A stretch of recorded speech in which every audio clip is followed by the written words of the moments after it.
सारे उठ के मुसाफिर भजन गुरांदा कर दे।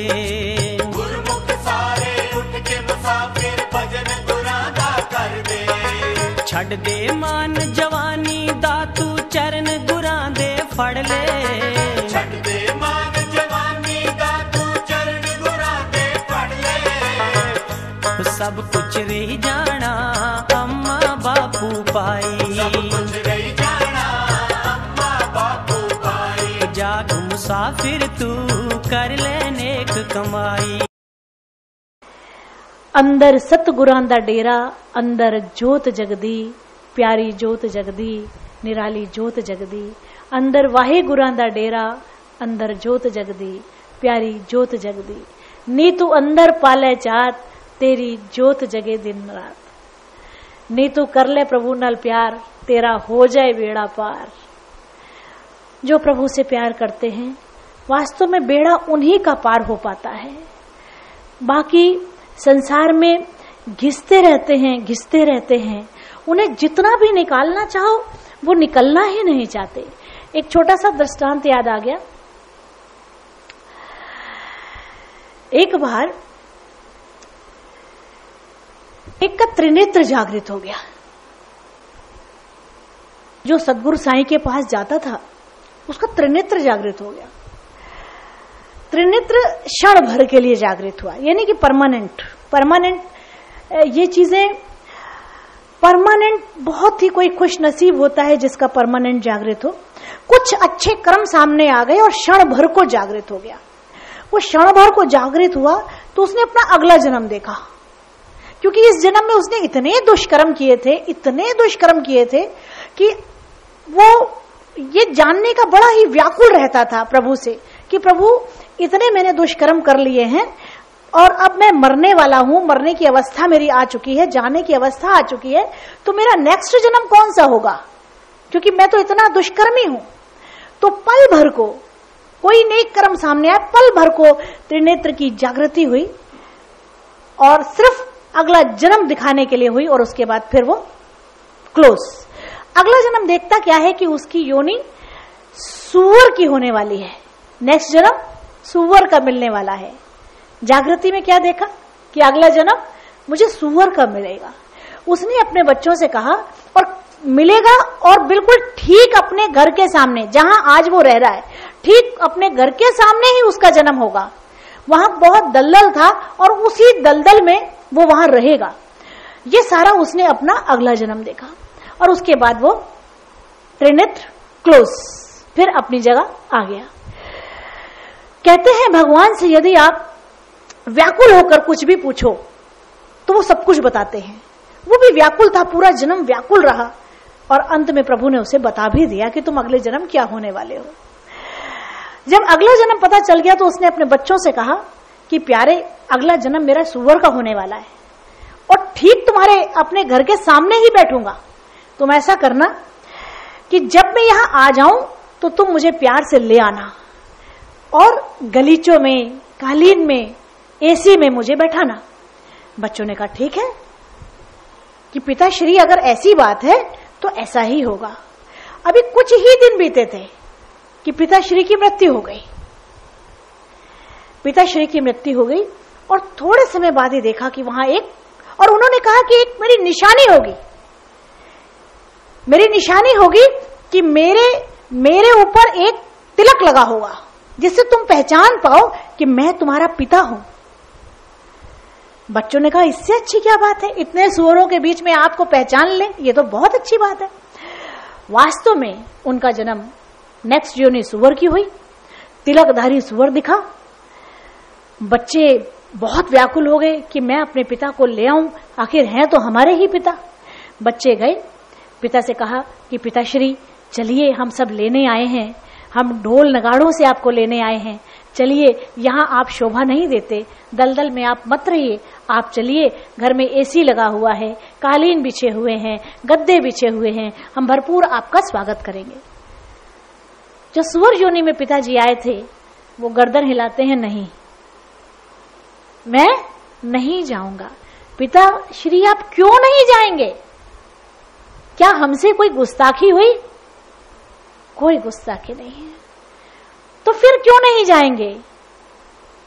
फिर बच्चे कहते हैं, क्या पिताजी ये दलदल आपको बहुत भा रहा है?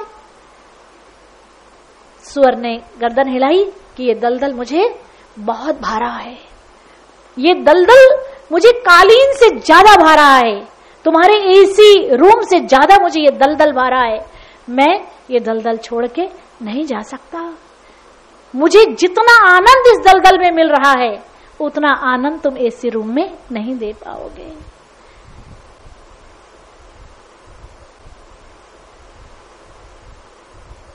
तो जिसको दलदल में आनंद आने लगता है उसको कितना भी निकालने का प्रयास आप करो, कितना भी निकालने का प्रयास करो, वो छिटक के फिर दलदल में चला जाता है।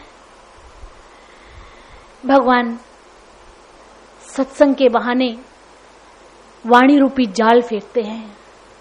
भगवान अपने माध्यम के द्वारा, अपने दूतों के द्वारा, जो उनकी कृपा से सद्गुरु रूप में आए होते हैं, उनके आशीर्वाद से आए होते हैं, उन्हीं की प्रेरणा से आए होते हैं, उन्हीं का गूढ़ रहस्य समझाने आए होते हैं, वो अपने माध्यमों के द्वारा, सद्गुरुओं के द्वारा वाणी रूपी जाल फेंकते हैं कि शायद कोई इस जाल में बंध के चला आए।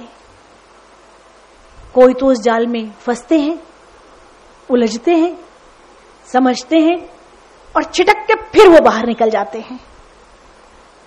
फिर वो जाल से छटपटा के बाहर निकल आते हैं। उनको तभी तक असर होता है जब तक वो वाणी के जाल में रहते हैं, जब तक वो सद्गुरु की वाणी के जाल में है, सद्गुरु की वाणी के अंदर बैठे हुए हैं, सद्गुरु की वाणी चल रही है, उसका आनंद लूट रहे हैं, तो उस वाणी में वो मस्त हैं, आनंद में हैं, उन्हें लगता है यही स्वर्ग है। लेकिन जैसे वो वाणी समाप्त होती है, वो अपने घर को जाते हैं, फिर वो छिटक के उसी दलदल में चले जाते हैं, फिर वो उसी कीचड़ में चले जाते हैं, फिर उन्हें वो कीचड़ इतना भाता है, फिर उन्हें वो कीचड़ इतना अच्छा लगता है, फिर वो नहीं निकलना चाहते। फिर सद्गुरु की कृपा उन पर होती है, फिर सद्गुरु उनको भेजते हैं कि शायद अब, शायद अब, शायद अब। इसलिए प्रभु बहुत कृपा करते हैं।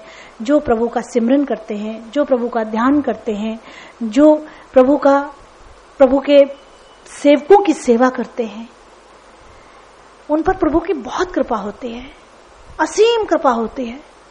लेकिन वो असीम कृपा का कितना लाभ उठा सकते हैं ये उनके ऊपर निर्भर है। कितना लाभ उठा सकते हैं?